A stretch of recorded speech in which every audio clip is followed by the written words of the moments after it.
Welcome to a very special edition of our unique NUFC podcast in a week where Toon fans were celebrating an eye-catching performance around the globe. So it's a perfect time to explore the fan base reaction from the kingdom itself.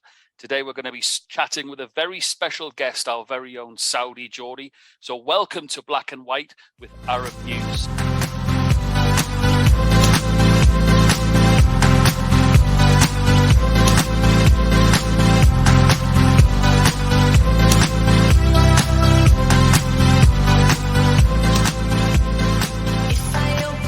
Before we say hi to today's guest, it's time to greet our very own co-host, a man whose words carry more gold than Alan St. Maxi's boots. It's Ali Khaled. Ali, what a performance against Manchester City. It was fantastic, Pete. It was, I think, probably the Premier League match of the season so far anyway. We thought Newcastle would put on an attacking performance. We predicted last week that they'd go on the front foot, that they wouldn't sit back and defend, and that's exactly what they did. You know, I thought they were absolutely brilliant from the first to last. You know, there was a period of 60 minutes when they absolutely dominated Manchester City in a way I haven't seen anyone do, with the exception of Liverpool, maybe a few times. You know, not many teams go after Man City, you know, and Newcastle did, and it was fantastic to watch. Alan St. Maximin was out of this world. I think the rest of the team were unplayable. The rest of the team weren't far behind. Even when City came back, and sort of an expected comeback, especially after they got the second of their 3 goals, we kind of felt the third might come. It came. There was plenty of time for City to win it. We've seen them win these games, and then it was a different type of performance from Newcastle. They dug in deep, and they could have still won it then. So overall, a fantastic performance, and obviously, and then you know, they followed it up with a good cup win against Tranmere Rovers. You know, again, positivity all around. And came from behind and in that 4th round hat, which is what's most important. Yet again, 2 games where I've been watching it from behind the sofa, but 2 fantastic results that no one really would have guessed. Well, we did. We called it here on this podcast along with Lee Clark. Yeah, I mean, last week when we were discussing the City game, and we you know, like Lee Clark said, predicted that, you know, Eddie Howe would go on the front foot, that he would attack, and he said something really, really important, which you brought up during the week, that City defenders aren't used to like concerted periods of pressure. You know, they even obviously they get attacked, but they're not, you know, like it's not in the relentless way that Newcastle did it, and often they, it shows, you know, because they're just not used to that type of pressure. So that was fantastic. The second game, obviously, you know, we expected them to win, but against Tranmere, and but again, very positive to come back from behind with a lot of like a very much changed team, you know, a lot of like the backup players. So yeah, very pleased with our predictions as well. We both, Lee Clark and myself, predicted score draws. I did say 3-3, but I'll take 2-2. You did very well. I'll keep quiet on that front. Listen, it's time to welcome today's guest, a man who decided he would discover for himself what his country's new adopted club was all about, and himself became a legend on Tyneside. Assalamu alaikum, Alwaleed. Wa alaikum salam. Happy afternoon, you all. Thank you, Peter and Ali, for inviting me. It's an honor. It's great to have you. It's great to have you, Walid. We, you know, we've been following, obviously, your progress ever since the takeover happened. You traveled, you watched the games, you spent time with Newcastle fans. Peter and I have been like following your progress, and obviously we all follow each other on Twitter. Tell us about your experiences in Newcastle. To answer this question, I have to get back a little bit for what makes this trip is special. It was like a coincidence, really, because the COVID prime, if we get back to COVID prime, we have a lot of time at home because COVID situation. So I was always would like to do as a podcast, and I discussed this with my brother. I said to him, we're spending too much time, hours, even to talk about sports. Let's do it in a podcast and in a show.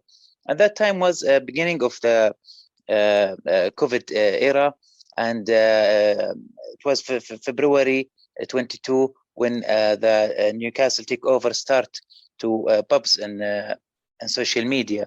So I decided to do a show about Newcastle, which club I'm supported, to do a podcast about the club, and to make all the news available from Newcastle, to translate it to the Arabic fans. And actually, what become special that it was almost the opposite. The opposite happened, which the Newcastle and the Geordie's fan who become the interested more about my shows, and we start this journey together with all. I don't want to get into the issues of the takeover, but everybody who follow the NUFC takeover know that it takes much long time. And I did some shows, but the most major thing happened that I've been welcoming to NUFC Matters podcast with journalist Steve Wraith, and he really helped me at the beginning. And he introduced me actually to the Geordie world, and from that time, I met a lot of friends and many friends. I can say, for example, Keith Patterson, who helped with the takeover, big help for the takeover. We spent like 2 years. 2 years, we just watch each other from podcast by the phone camera, and did the show together overseas for almost daily. And with the negativity of or the percentage of the takeover to happen, I can say that before the takeover, some not optimistic maybe fans, which increased that time. They even that, they told me that you are welcome to Newcastle, even if the takeover didn't happen. Brilliant. It was especially the end of the season, after we guarantee that we didn't relegated. Some fans, they already say goodbye to me, that they feel the takeover didn't happen, but please, Alwaleed, come to Newcastle. That doesn't mean that we are not friends for life. And you know what happened in September with the arbitration, September 21, and the announcement of the takeover happened suddenly. For me, always people ask me why you insist the takeover will happen. I have actually 2 reasons. First reason, that I know PIF never lost any deal, and Newcastle fans are real fighters. So why I'm telling you all of this, that's what make my trip special. So when I went to Newcastle by London transit, people start to recognize me and stop me and taking photo with me. I didn't expect that. Talking with me, I didn't expect that. Imagine a city you never been there before. You never been at a city, and you come there. Celebrity Waleed. Yeah, that wasn't expected. So that's what's really amazing. And I had a wonderful first night at Newcastle with I remember event for NUFC Matters with Steve Wraith and Gavin Peacock signed book, The Legend of Newcastle. I met Dave, a lot of my friends I met there, and brilliant stories happened, especially Brighton, which That's what I want to ask you about, Waleed, because this for me was great. I was seeing you on Twitter, I was following you on podcast, and I really want to know, because I was sitting watching the TV, and there was 3 people came in who had blonde hair. One was Eddie Howe, one was Amanda Holden, and one was you.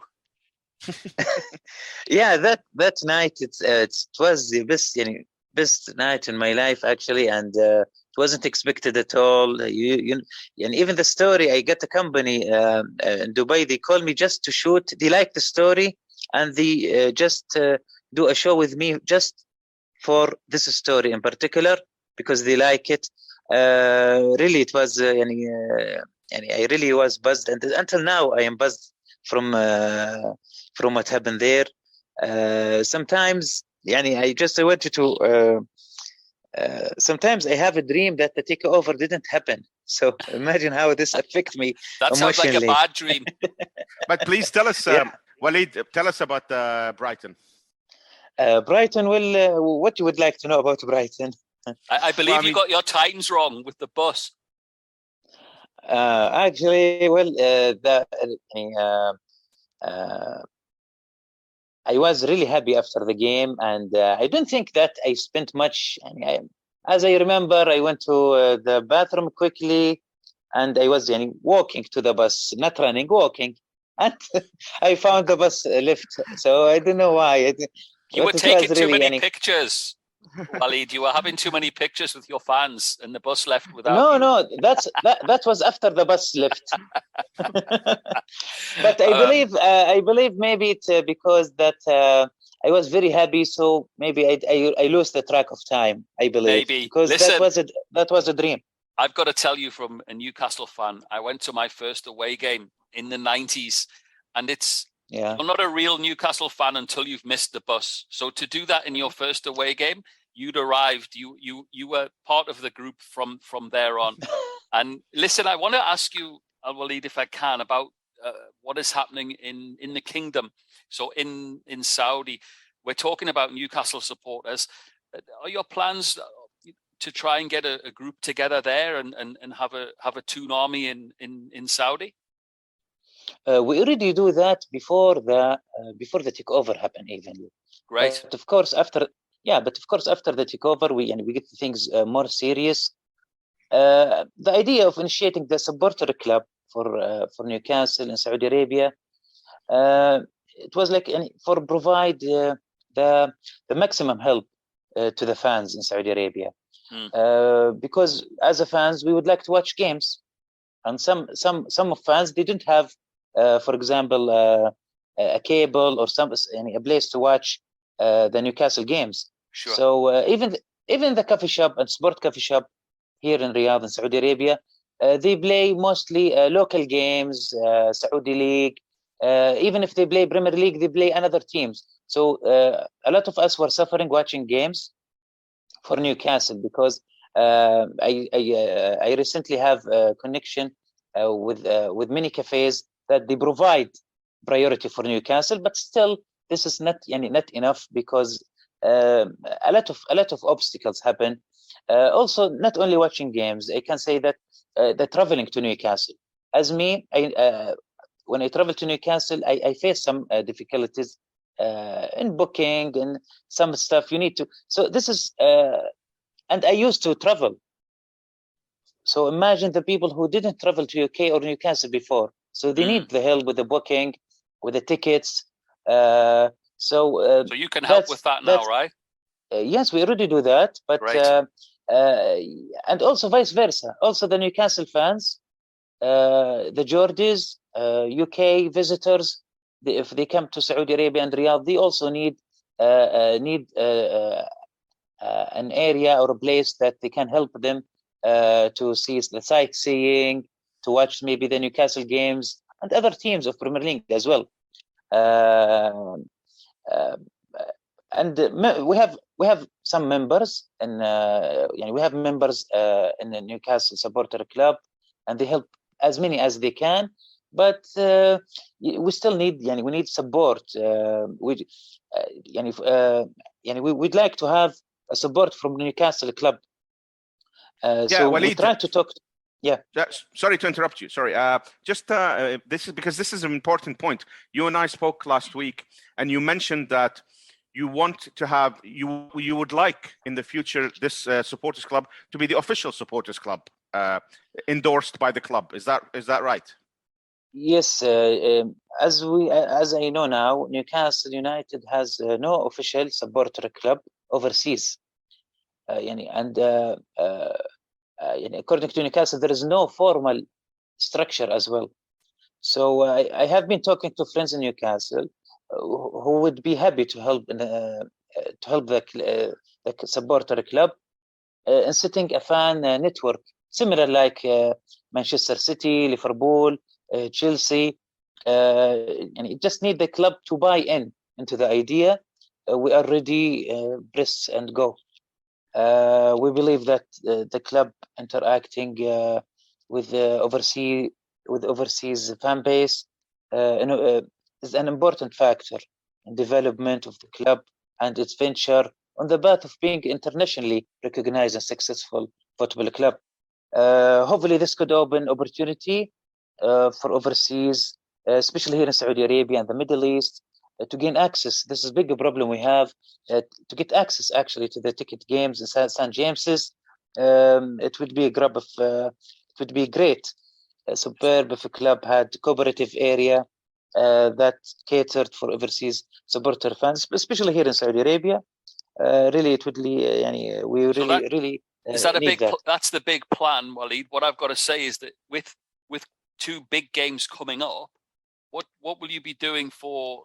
We play Wolverhampton Wanderers at the weekend, but then there's a huge game against Liverpool. So, for instance, until we can get this supporters club sorted for you, what will you do for the Liverpool game, for instance? Liverpool game, especially because it's a big game, right?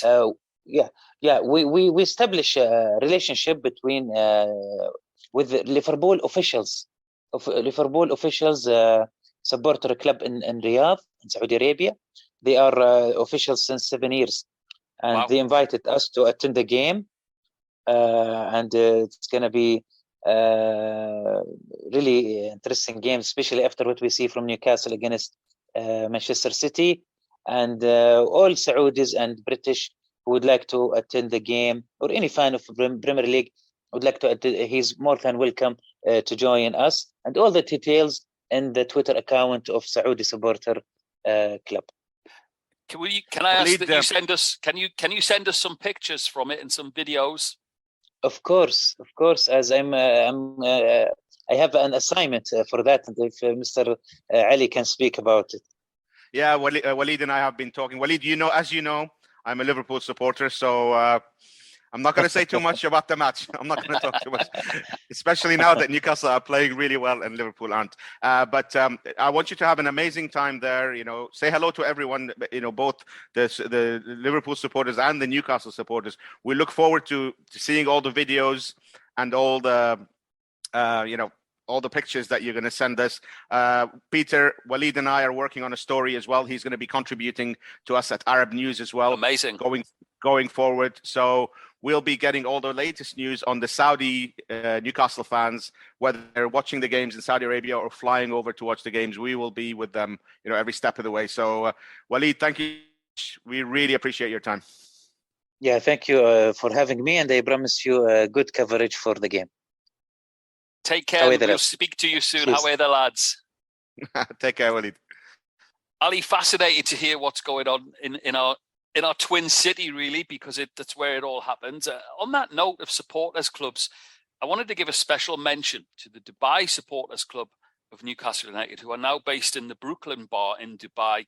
The hard work of Julie, Neil and Carly Heron has seen numbers swell. And I've got to say, I was following it on Facebook. They've even got their own war flags set up in the bar. There was so many of them there waving, and the flags were there. And a gentleman we know very well, Roy Caviani, who's now started the Doha Magpies. He was across in Dubai this week, and they were all mixing together. So it's good to see.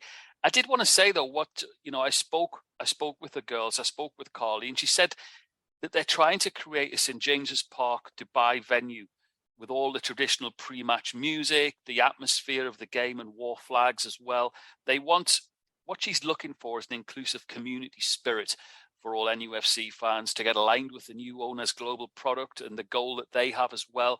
They want to bring the buzz of the stadium to Dubai and have a place where, she said, where we can win and lose, hopefully less of the losing, and celebrate together. It's marvelous, really, isn't it?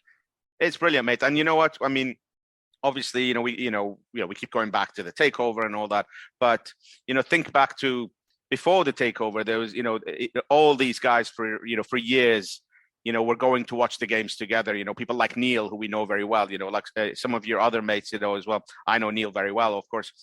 They've been going to these games, match after match, year after year. Even in the bad times. It's great that they're getting. It's great that they're getting. All the this acclaim and publicity and all that for all the hard work that they've done over the years. And if they can take it forward and have official supporters clubs, whether in Saudi Arabia or in Dubai, and as you just mentioned, with all these, if they can recreate a home for all the Newcastle supporters, what a fantastic idea, and well deserved for all the support they've had over the years. Believe me, I've tried it. It's hard graft getting everyone together, so it's easier.